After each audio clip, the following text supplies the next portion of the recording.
Hello, welcome to the Roman Cookery School. I'm Edith Evans. I'm an Outreach Officer with the Glamorgan Gwent Archaeological Trust. Over the next couple of weeks I'll be showing you how to cook a series of genuine Roman recipes in your own kitchen. The first recipes we'll be cooking in this session are two from the very earliest collection we have of Roman recipes by the statesman and landowner Cato, and they are for bread and olives, the sort of thing that you might have for a midday meal. Very simple. The bread, of course, is the main component, but we'll start by making the olive conserve, epiterum, because that is much better if it's kept for at least 24 hours before eating, and in fact it will keep for months.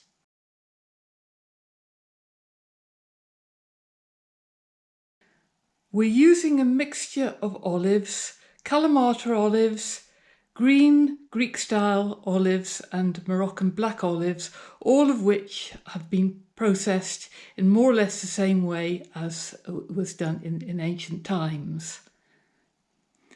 And then we will chop them up.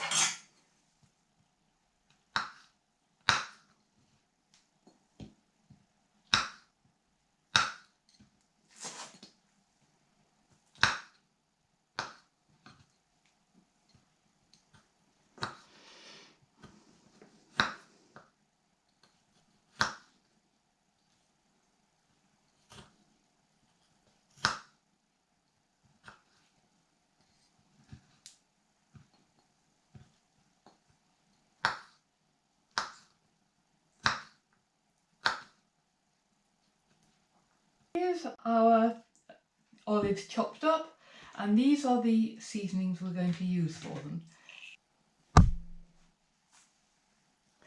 A tablespoonful of coriander, a teaspoonful of fennel, quarter of a teaspoonful of cumin and quarter of a teaspoonful of mint. And all these need to be lightly pounded in a mortar just to release the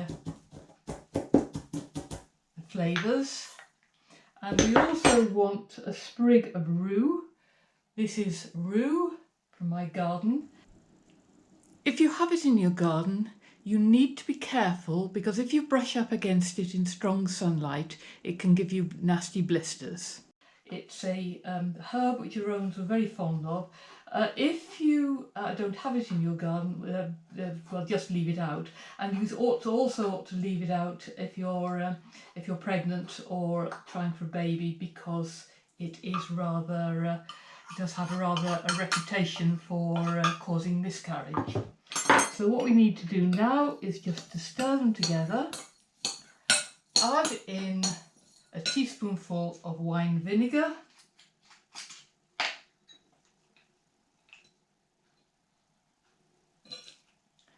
and then we pack them into the jar in which we're going to keep them.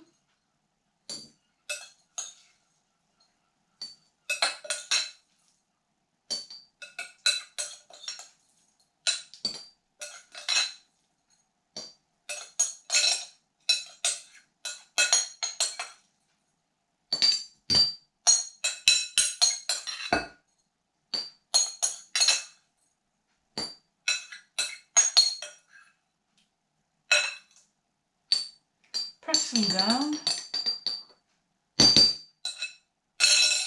and cover them with olive oil. You'll need about 150 millilitres of olive oil, but the actual amount in terms of measurement isn't important. What is important is that all the olives should be completely covered. Make sure there are no bubbles. And the whole conserve will keep for months, because the oil provides an airtight seal, and the olives will just keep for months and months, as I said, and keep on getting better all the time. So here are the olives. Now for the bread. We now move on to Cato's bread, which is unleavened. He doesn't put salt in his bread because he comes from the hills to the northeast of Rome, where they still make their bread without salt, but it's perfectly all right to put salt in if you like, because the other Roman recipes have it in. And we have 500 grams of flour, and we want about 300 millilitres of water. I always have more at hand because it's awkward if you have to go and get some from the tap halfway through. And we start by mixing them together.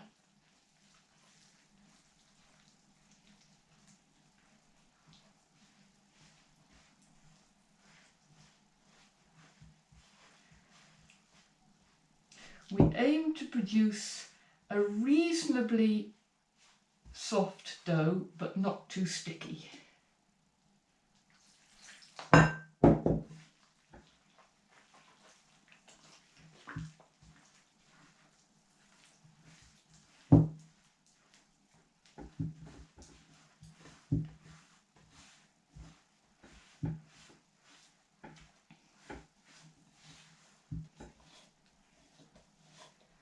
And having mixed our flour and our water together and got our nice springy dough,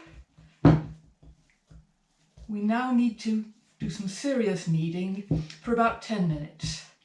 And the best way of doing this to get best results is every time you knead it, you need to fold it over at the same time. This incorporates a lot of air into the dough. There's obviously not as much as if you were using sourdough or yeast, but it does make a huge difference to the texture of the finished bread. So we're in for a long knead, but don't skimp on this aspect.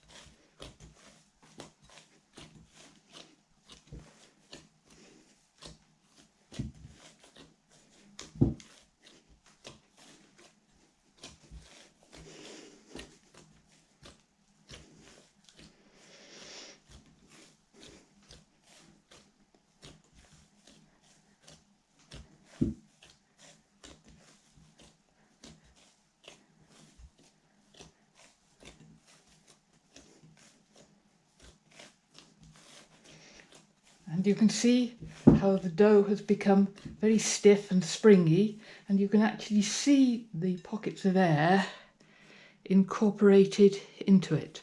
So now what we're going to do is to cover it with cling film and leave it to rest for an hour.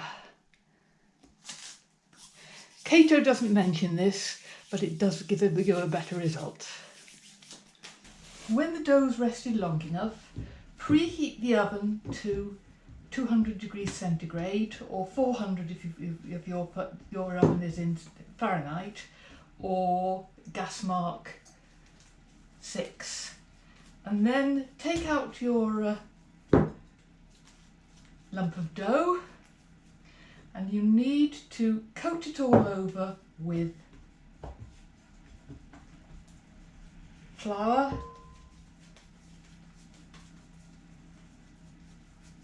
so that it doesn't stick. Press it out on a baking sheet into a circle about 1.5 centimetres or half an inch thick, and then take a piece of clean kitchen string, cut off a piece about 45 centimetres or 1.5 feet, and impress it into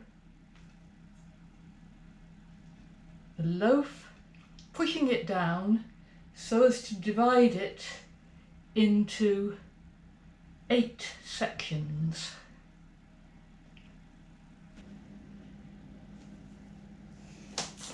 and then put it in the oven. When the bread has finished cooking, it should be a nice golden all over. So turn it out and put it onto onto a wire rack to cool.